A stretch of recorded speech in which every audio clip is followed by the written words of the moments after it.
Hello and welcome to English Parliamentary News. I'm Rizky Hawadi. In this edition, we'll present all the latest and interesting information around the House of Representatives of the Republic of Indonesia.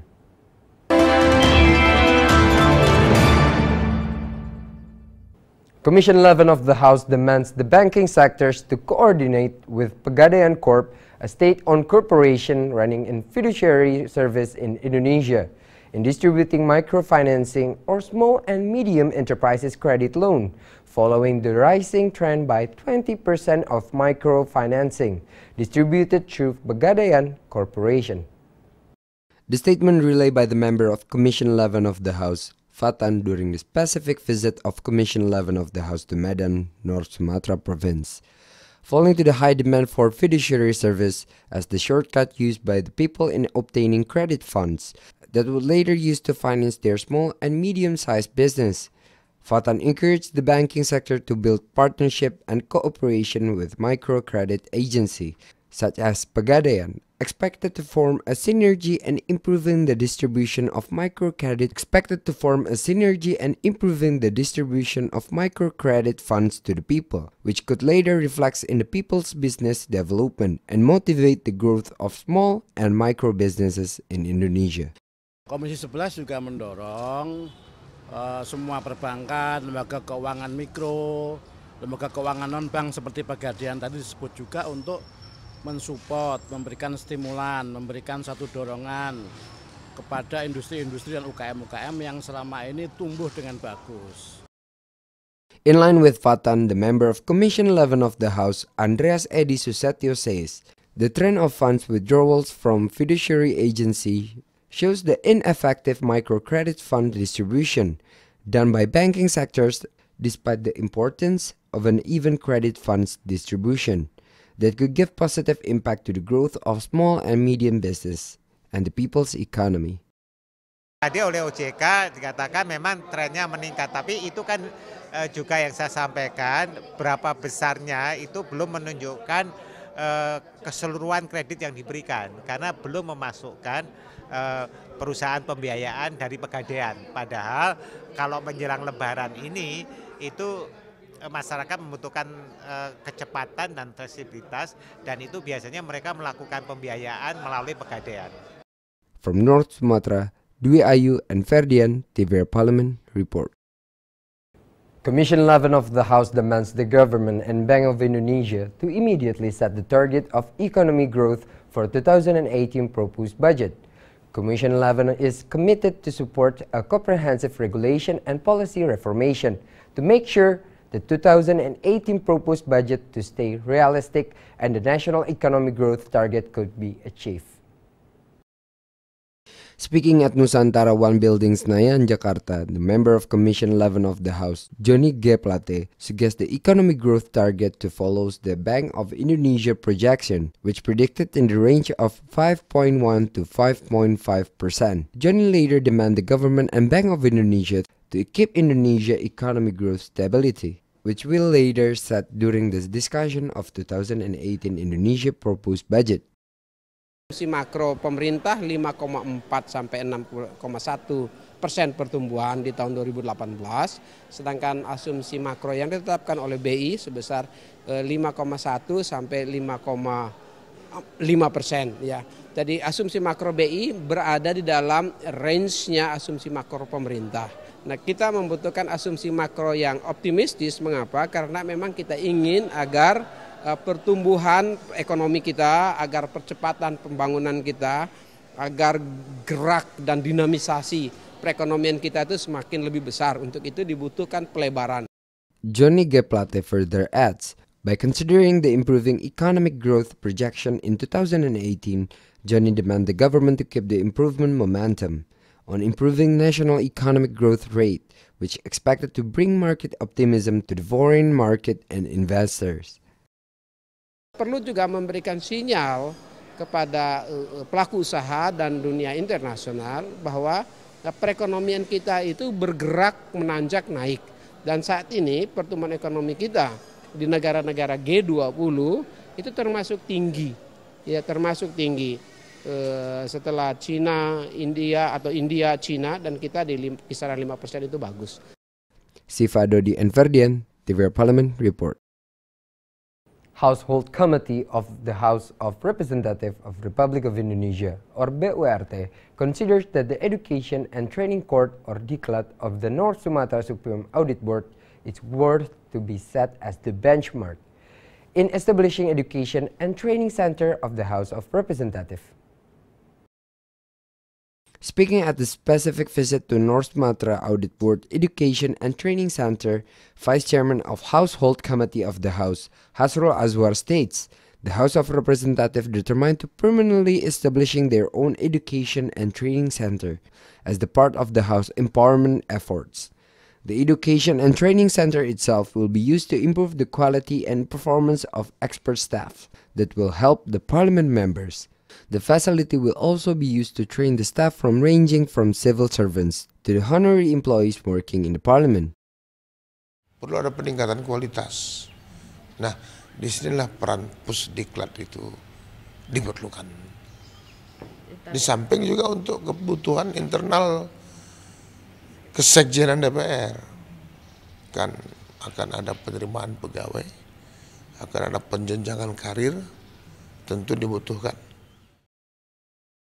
Meanwhile, the Vice Chairman of Household Committee, Agung Budi Santoso, says he is not worried about the rejection from the community regarding the establishment of the House's training center, since it will be used to strengthen the expert and staff of Secretary General of the House in order for them to have a high-quality human resource. Agung further states that the Household Committee will review the regulations stipulated in Secretary General, where it states that only civil servants who can go through with the training, and that enable honorary workers to get the same opportunity to participate in the training session. Karena ini untuk penguatan kelembagaan, ya. Jadi bukan untuk kepentingan pribadi para anggota dewan, tapi untuk kepentingan kelembagaan yang tentunya perlu diperkuat dengan tenaga-tenaga pendukung yang akan membantu kita di dalam kita menjalankan tugas kita. From North Sumatra, Nuki Tanpa Bolon, Teguh and Ferdian, Dpr Parlemen Report. In the effort to control food distribution during Ramadan Holy Month and Eid Mubarak celebration, Commission 9 of the House requested Food and Drug Monitoring Agency or BPOM in West Sumatra to improve their supervision function to keep the quality of food to the Indonesian people. Speaking after the working visit of Commission 9 of the House to Padang City, West Sumatra recently, the chairman of Commission 9 of the House, Dede Yusuf, explains, food controls and supervision during Ramadan fasting month need to get special attention from the central and regional government, as well as Food and Drug Monitoring Agency or BPOM, in order to guarantee the security and quality of foods consumed by the people.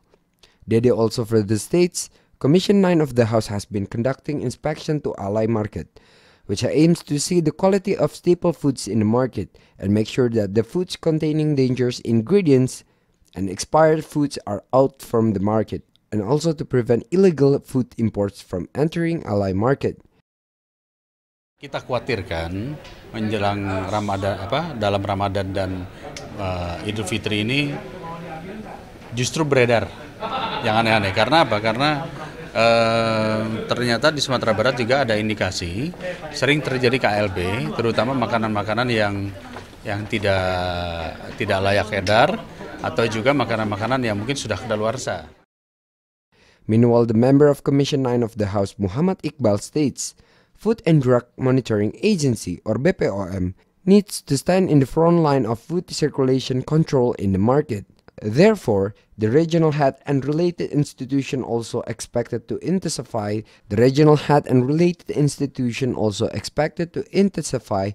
intersectoral coordination in order to guarantee the health aspect of Indonesian public. Iqbal further adds there is the need to upgrade the facilities and infrastructures of BPOM, such as laboratoriums and improvement on human resource quality in the institutions.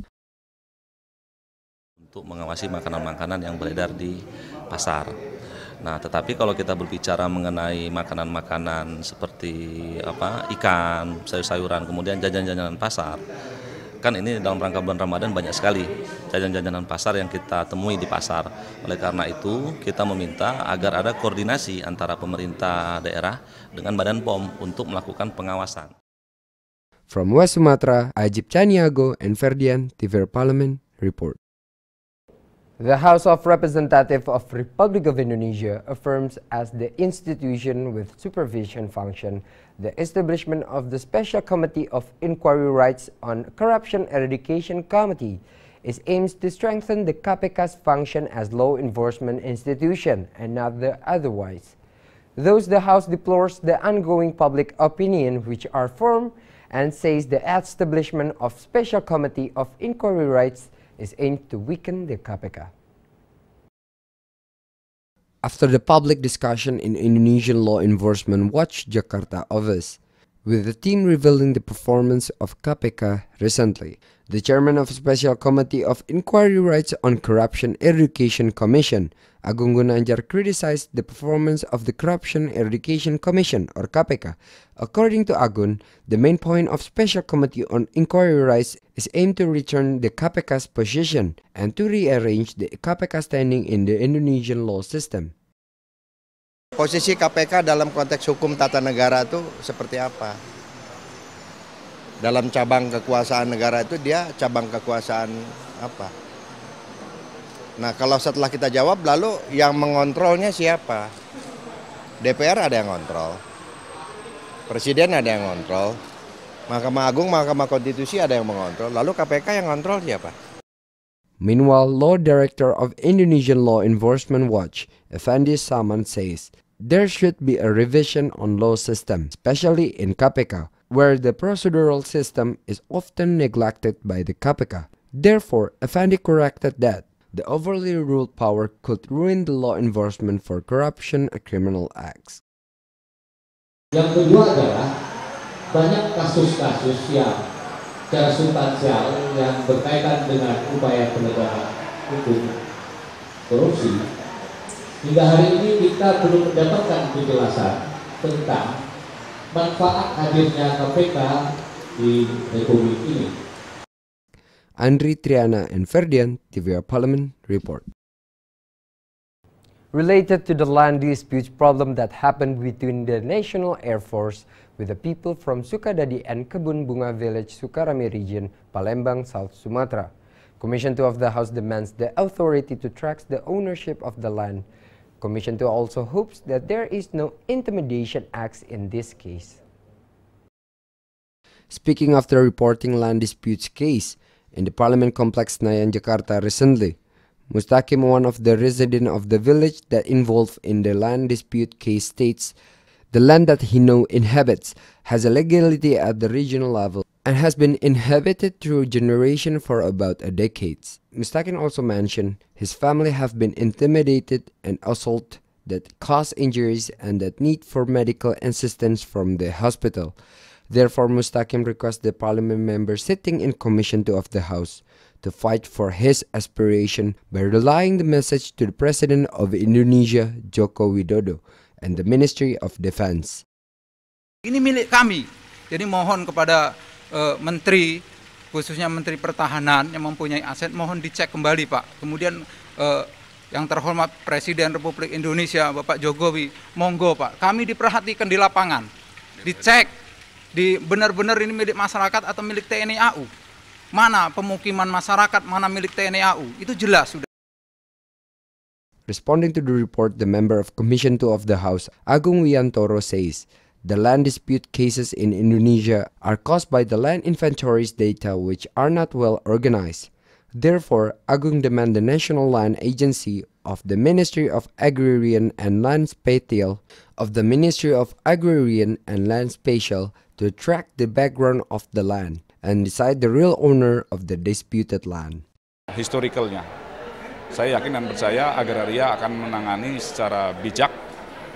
Kalau memang itu hak dari lembaga atau kementerian, tentu akan kita berikan kepada mereka. Tetapi kalau ini merupakan hak rakyat, agraria selaku perpanjangan tangan dari pemerintah harus berpihak pada kepentingan masyarakat. Meanwhile, the member of Commission 2 of the House, Rufinus Hutauruk, regards the Intimidation Act at the land dispute case this time. Therefore, Rufino states that the Commission 2 of the House demand for another audition session that involved the two parties in this land dispute case, which consists of the people of Sukadadi and Kebun Bunga village against the Indonesian Air Force. Jadi kalau saya mengatakan sepanjang alas hak itu memang itu adalah milik masyarakat adat atau pemiliknya adalah memiliki hak atas tanah yang dimaksud baik itu berupa girik dan segala macam, kita akan lihat bagaimana proses takeover ini oleh Angkatan Udara untuk membuat hasil due diligence dulu ya, legal due diligence terhadap tanah itu. Nanti orangnya kita akan tanya dan saya mohon kalau mereka bersedia untuk audiens dengan Komisi 2. Helmi Darmawan and Ferdian, Dpr Parlemen report.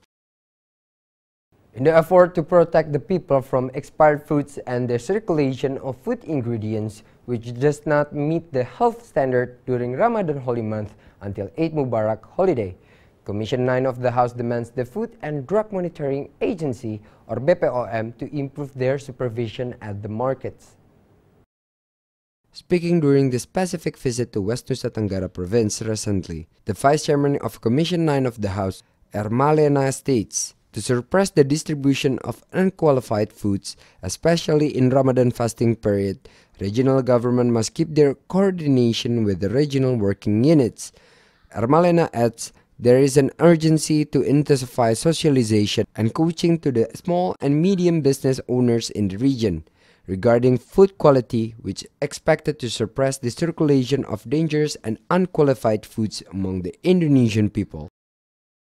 Di Balai Besar POM Mataram, karena sudah melakukan kerjasama selama ini dengan Komisi 9, kami juga sudah melakukan langsung sosialisasi pembinaan terhadap KUKM.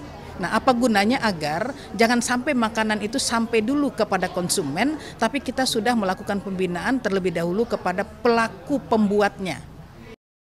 Aside from that, Commission 9 of the House also conducting inspection to the Mandalika Market, West Nusa Tenggara, where during the inspection, Vice Chairman of Commission 9, Syamsul Bahri, gets a report from BPOM that there are some food ingredients that contains borax in it. Syamsul Bahri further says, the coordination between the regional government and the police is especially important in executing the people who involved in the distribution of foods that not meet the health standard. Furthermore, an intensive cooperation also needed in conducting socialization and coaching to the people regarding the safety aspect of foods. Kita berharap ya selama bulan puasa ini produk-produk yang tidak memenuhi standar, tidak memenuhi standar minimum untuk kesehatan itu ditarik oleh Pemda dan tentu di bawah koordinasi dengan Badan POM. Bekerjasama dengan kepolisian untuk memberikan edukasi, sosialisasi kepada produsen dan juga kepada distributor agar menghindar dari menjual, memproduksi produk-produk yang tidak sehat. From West Nusa Tenggara, Mario Hasiholan and Ferdian, Dpr Parlemen report. And that rounds up this edition of English Parliamentary News. On behalf of all the crew of TVR Parliament, we would like to thank you for your attention. And we will meet again in the next edition of English Parliamentary News. From me, Rizky Hawadi, once again, thanks for watching and goodbye.